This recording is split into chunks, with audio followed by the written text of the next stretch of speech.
अस्सलाम वालेकुम dear students, उम्मीद करता हूँ आप सब खैरियत से होंगे। Welcome to hub of MDCAT and MCQ YouTube channel.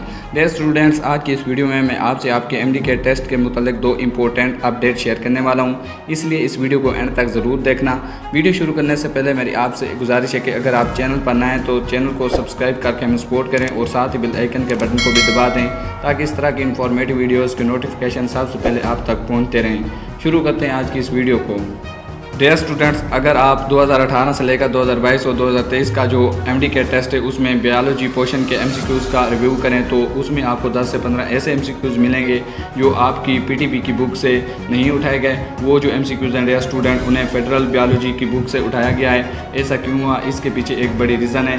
Dear student, 2017 तक जो आपका एमडीकेट टेस्ट होता था वो यूनिवर्सिटी ऑफ हेल्थ यानी कि यूएचएस की तरफ से कंडक्ट किया जाता था, लेकिन बाद में जब यूएचएस की जगह पीएमडीसी यानी कि Pakistan medical and dental council आई तो उसने जो आपका एमडीकेट टेस्ट था उसको एनएमडीकेट यानी कि नेशनल एमडीकेट में तब्दील कर दिया।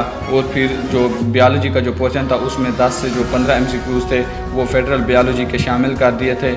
और अब ये ट्रेंड बन चुका कि आपका एमडीकेट चाहे यूएचएस की तरफ से हो या पीएमडीसी की तरफ से कंडक्ट किया जा रहा हो तो उसमें जो आपकी बायोलॉजी है उसमें 10 से जो 15 एमसीक्यूज़ हैं वो ज़रूर फेडरल बायोलॉजी की बुक से उठाए जाते हैं। अगर मैं फ़िज़िक्स और केमिस्ट्री वगैरह की बात करूँ तो जो फ़िज़िक्स और केमिस्ट्री की जो एमसीक्यूज़ हैं वो फेडरल से इतने नहीं होते। तकरीबन केमिस्ट्री और फिज़िक्स के सारे एमसीक्यूज़ में 2 से 3 ऐसे एमसीक्यूज़ होते हैं जो फेडरल की बुक से लिए जाते हैं, ज़्यादा नहीं होते। ज़्यादा जो एमसीक्यूज़ जो फेडरल की बुक से लिए जाते हैं वो बायोलॉजी के ही एमसीक्यूज़ होते हैं। इसलिए मैंने चाह के आपको पहले इन्फॉर्म कर दूं कि फेडरल बायोलॉजी के वो कौन कौन से ऐसे चैप्टर हैं जिनमें से हर साल जो है 10 से जो 15 एमसीक्यूज़ हैं आपके एमडीकेट टेस्ट में जो है शामिल कर दिए जाते हैं। डियर स्टूडेंट, अगर मैं फर्स्ट ईयर बायोलॉजी की बात करूं तो आपकी जो पीटीबी का चैप्टर 2 है बायोलॉजिकल मॉलिक्यूल, आपने फेडरल पर इसे अच्छी तरह से तैयार कर लेना है, नोट कर लेना है। इस तरह अगर नंबर 2 पर बात करूं तो आपकी जो पीटीबी है उसका जो चैप्टर 5 है जिसे हम वैरायटी ऑफ लाइफ कहते हैं वो ये फेडरल बुक में ए सेलुलर लाइफ के नाम पर मौजूद है। तो आपने इस चैप्टर को अच्छी तरह से तैयार कर लेना है। इस चैप्टर में जो टॉपिक इंपॉर्टेंट आ जाते हैं वो दरअसल वैसेस की जो क्लासिफिकेशन है उसके मतलब जो हर साल जो क्वेश्चन होते हैं वो उठाए जाते हैं। तो पिक जो है क्लासिफिकेशन ऑफ वैसेस की मैं आपको इस वीडियो में दिखा देता हूँ। ये आपको जो है एक पिक दिखाई दे रही है, इसमें जो वैसेस की क्लासिफिकेशन है आन कैप्सिड और आन जीनोम की बुनियाद पर जो की गई है आप ये इस वीडियो में देख रहे हैं।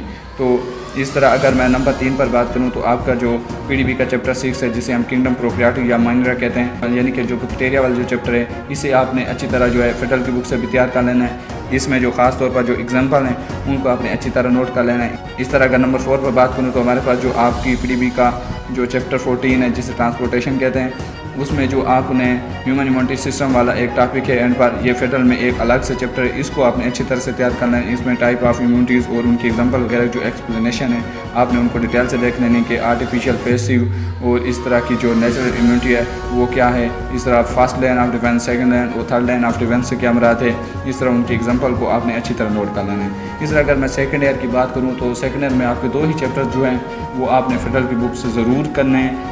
इस तरह पीटीबी की बायोलॉजी का जो चैप्टर 16 है सपोर्ट एंड मूवमेंट्स वाला आपने इसको फेडरल से अच्छी तरह से तैयार कर लेना है। इसमें जो जॉइंट्स वाला जो टॉपिक है उसको आपने खूब अच्छी तरह से तैयार करना है। जो जॉइंट्स वगैरह की जो एग्जांपल हैं वो अक्सर पूछी जाती हैं। इस तरह अगर नेक्स्ट की बात करूं तो हमारे पास जो आपकी पीटीबी का जो चैप्टर 18 है रिप्रोडक्शन वाला आपने इसको अच्छी तरह से तैयार करना है।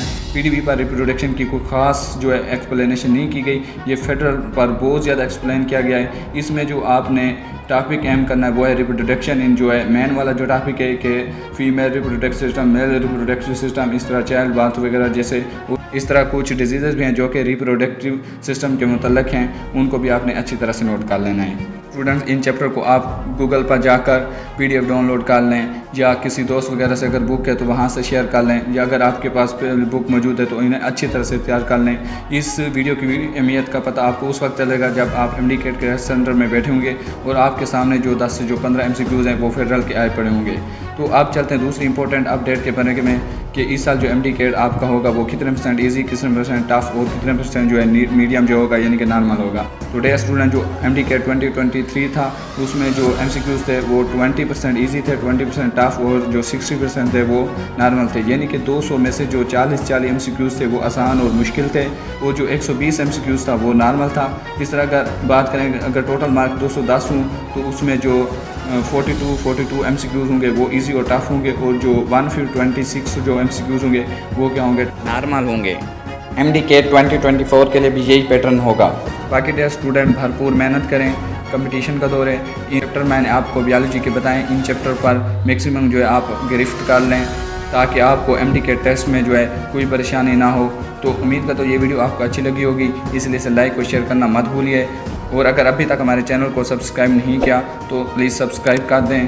दुआओं में याद रखना। नेक्स्ट वीडियो के लिए तब तक अल्लाह हाफिज़।